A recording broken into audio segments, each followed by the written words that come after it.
Hello everyone, this is Simon from writtenlegalenglish.com and welcome to this end of the week video where I'm going to go through the text that I asked you to have a look at on Tuesday. Just to remind you guys, this is the text that we had a look at. I've taken this from the website and these are the questions that I asked you to think about. So if you haven't done this yet, then please pause the video now and have a think about how you would, or the questions that I'm asking you here.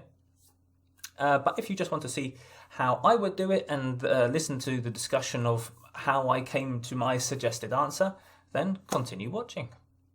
Okay, so when I went onto this website, I had, as people generally do when they go onto different websites, a question in mind. And that question is pretty specific. And it's generally an introductory question. When you're brand new to a topic, when you're brand new to an issue, you want to know some basic questions, or rather in your mind you have some basic questions and then you want some basic answers. And the problem with this text is that it's in that area, but it doesn't deal with questions and it doesn't deal with answers, which is why I wanted you to start thinking about questions and answers. As I said in Tuesday's video, I don't want a history lesson, I don't want to know what happened, and I don't want to know why you've done this. Not right now. I might want to know later on, but right now I want to know much more basic things. So in my mind, I might have a question, something like, what is my pension scheme? What pension am I entitled to? What can I get? Or I might expect a question that would help me to guide my thinking, which is along the lines of, which pension scheme do you belong to? And then you then have related questions, which I'll come to more when I show you how I do my suggested redraft. So this is really important if you're thinking about creating a website in which you're communicating advice, anticipating the basic questions that the reader has, and think of it this way. What if a person would find your website or article, typing a question into Google, what would that question be? And put that question on your website, because if you think of your text in that way, then you're much likely to have much better SEO results and you're much more likely to be able to help the person who is trying to find the information. Okay, so here's my suggested redraft of that text. And as I said in Tuesday's video, this wasn't a text-based sentences and paragraphs answer. I went for a diagram because diagrams are easy to follow. They communicate a lot of information very, very quickly, and they get rid of lots of unnecessary information when you just think about the basics. So the basic question I went for was this: which pension scheme do you belong to? So the website is asking me a question to guide me. And then the next question is, when were you born? So now I've got two choices. I've changed the dates a little bit. I've gone for on or before 31st of December 1948 or on or after the 1st of January 1949. If you go back to the original text, and let me just click up here so you can see that the dates are, for me, they look as if they're in the wrong order. For option number 1, it talks about the 1st of January 1949, and then for option number 2, it talks about the 31st of December 1948.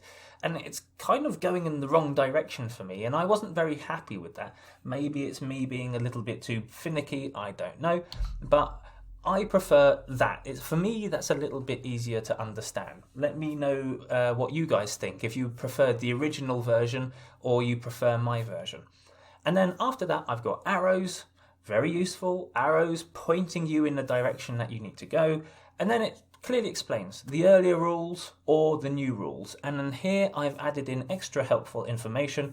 Please go to section X or please go to section Y. So now I've got a clear direction of where I have to go in order to find out more information. So this just took me a few minutes to put together. Of course, there could be better ways of doing this.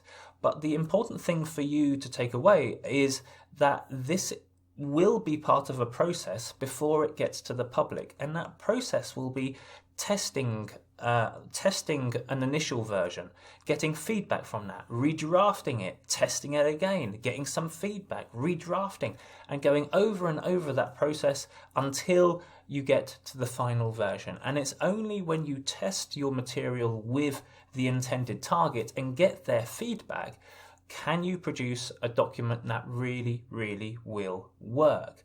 Now, you might think, how can I apply that to my everyday writing, to my emails, to my memos and so on? And that's a very good question. And the answer is it's difficult. Sometimes you can't. Sometimes you can ask a peer, a senior partner, or someone that's working with you to say, could you just read that for me and make sure everything's okay? And they might give you valuable feedback. Or you simply have to learn through experience. Am I asking the right questions? Am I thinking about the reader when I'm writing my text?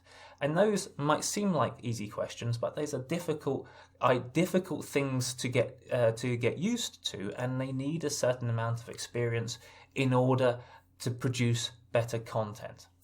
Now, in Tuesday's video, I said that there are models out there for organizations, for example, like Zeus, to have a look at about how you can effectively communicate information thinking about the reader. And one model which is often presented as a very good way to present information is the gov.uk website. This is a website which has won awards about how to communicate very often complex information to everyone, so that the vast majority of people can get what they want and understand the information and then be in a position to make decisions. So this is just a small fragment of the part about pensions.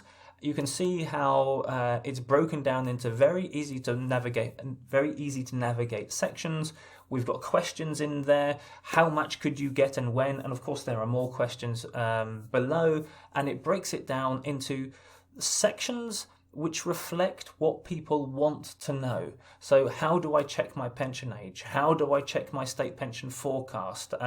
How do I defer my state pension? And so on and so on. So if you want to check out a model of how to communicate information, then please go and check out the gov.uk website. Okay guys, that's it for me for this week. If you like this video, then please think about following me on Facebook, subscribing on YouTube, connecting to me on LinkedIn, or if you want to do my online course and get access to my questions and my answer videos, think about joining me on Patreon. Okay guys, have a great weekend, and I'll see you again on Tuesday.